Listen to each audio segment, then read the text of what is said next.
As a kid, about 8 or 9 years old, one of my favorite games to play was Business. Yes, that's what it was called. And I'd make one of my brothers play Business with me. Now, I don't know what we did or sold. I just remember we made a lot of money. As one does at 8 years old with absolutely zero experience. I'd clock hours on this plastic toy phone having really important meetings, and my absolute favorite part of playing Business was doing this when my brother tried to talk to me. Well, thankfully, I went from playing Business to actually learning business. As a digital marketing strategist, I gained a deep appreciation for quantitative data. And as a founder turned strategy consultant, I gained a deep appreciation, well, for telling other people what to do. Now, as an investor, not only do I occasionally get to tell people what to do, I get to give them a little bit of money to go and do it. Working with and mentoring hundreds and hundreds of entrepreneurs and executives has given me a really unique advantage. I get to see behind the scenes of both some of the most successful startups, but also startups that didn't make it. As it turns out, despite all the hindsight reasons that a startup may give, there are only 2 reasons why all startups fail. Number 1, falling in love with solutions and not problems. And number 2, not moving fast enough. I know what you're doing right now. You're trying to think of other reasons. You're like, Misty, wait a second. What if their co-founder left, or they couldn't get funding, or there was a recession or a pandemic? And yeah, these things impact a startup success. But like a medical diagnosis, they're just symptoms. If you put any other reason into one of those like decision flow charts, the underlying diseases that kill all startups are still either focusing on solutions versus problems and or lack of speed.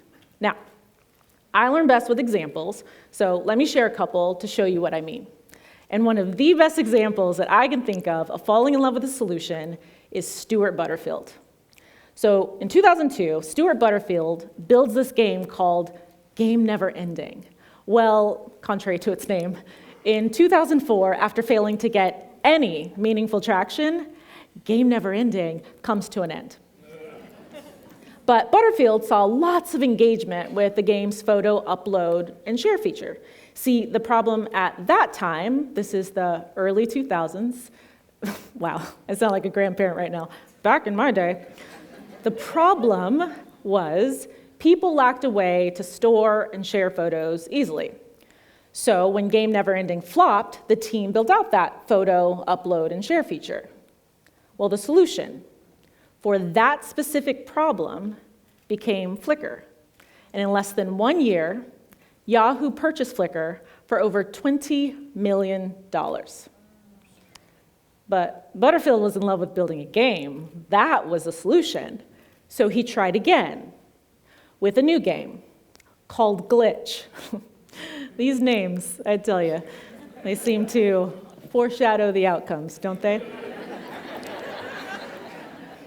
Well, Glitch was designed to allow gamers to collaborate and build a digital world together over time. But while building Glitch, Butterfield and his team encountered a problem. And it's a problem that's actually pretty common to a lot of startup teams, which is efficient communication.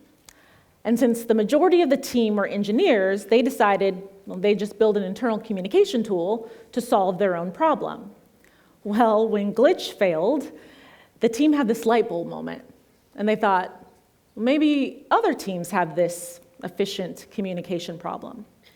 So they shared an early version of this internal communication tool they built with friends and colleagues.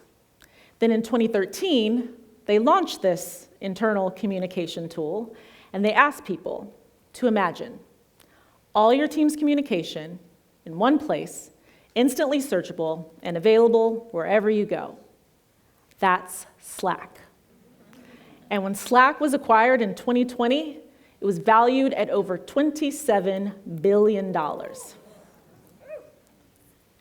Focus on the problem, not the solution. Innovation is simply the creative ability to solve problems. And maybe you're thinking, well, what's the difference? Isn't coming up with a solution the same thing as solving a problem? Actually, no. Diane Halpern, who's the professor of psychology at the Minerva Schools at KGI, says that problem solving is the cognitive use of skills or strategies that increase the probability of a desirable outcome. Okay, in layman's terms, learn as much as you can in order to make an informed decision. Then test your hypothesis and settle on the best possible result. Starting with solutions actually limits you. Think of it like continuing to buy tissues because your nose is running when the actual problem is you're allergic to the sesame seeds on your morning bagel. Okay, focus on the problem. Got it. But that's just half the reason all startups fail. The other is speed. A few years ago, I got the chance to mentor a founder who I ended up just calling Captain. And the reason why I called him Captain was because he tested the waters and shipped like it was his full-time job. In the startup world, to ship just means to make a product or a feature available to actual users. Brian was the CEO of this startup that helps developers and their teams gain insights into and share the value of their open source projects. Well, the thing I immediately learned about him and now use as a litmus for all other founders is that Brian moves fast.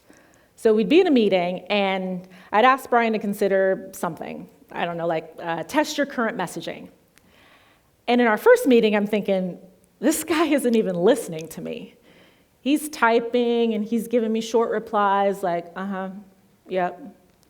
And then I'd get a DM from Brian as we're on the call. And it's a link to a landing page. He built the landing page and rewrote the messaging as we were on the call. And then he'd say something like, well, what do you think of this? I can test this on our current users over the next couple of days. Well, every meeting and every week was like that. He'd ship code quickly. He'd ask for feedback, and then he'd run experiments to test that feedback quickly. He'd kill ideas that weren't gaining traction quickly. Anything that helped him make or figure out how to make progress, he did it fast.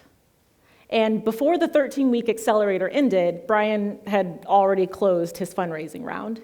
He had thousands of users, multiple design partners, and in 2024, less than 2 years post-launch, Brian sold his startup. Move fast. Brian and other successful founders, they don't build startups. They quickly ideate, then run experiments, and make decisions that confirm they're solving urgent and pervasive problems. This is iterative. This is innovation. This method, it doesn't fail. Look, I'm not saying it's easy to build a startup. Actually, let me be super clear. It is very hard to build a startup. It's more than just this. I know. There will be challenges and setbacks, but failure can be diverted. And I firmly believe that we can reduce the startup failure rate by doing two things. First, as we build, continually ask, what's the problem? And then, once we find a problem worth solving, move fast in everything we do to mitigate or eliminate that problem. Whether you're an entrepreneur or a wantrepreneur, I dare you to succeed by becoming a fast-moving problem seeker. Thank you.